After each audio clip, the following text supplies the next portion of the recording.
Well, in a big boost to our security forces, the Defence Research and Development Organization has successfully test-fired Astra air-to-air missile with a range of over 70 kilometers. The missile was test-fired from a Su-30 Mk1 combat aircraft that took off from an airbase in West Bengal. A big boost to our security forces there.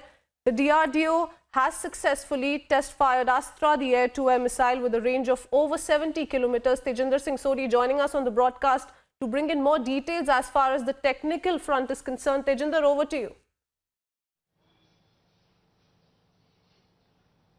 See, Christine, this is a major boost in the arsenal of our security forces, especially for the Air Force, because this was the successful test fire of Astra, which is which has 70 kilometer range, and it can be fired from air to air. This successful test was conducted when it was fired from the Su-30 MKI attack helicopter.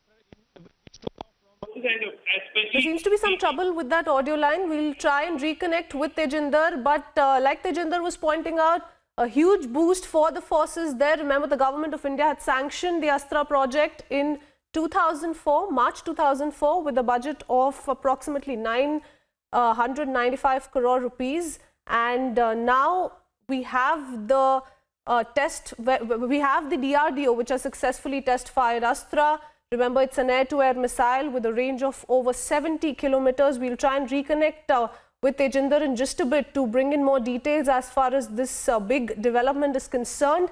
But the missile was test-fired from Sukhoi 30 MKI combat aircraft that took off from an airbase in West Bengal.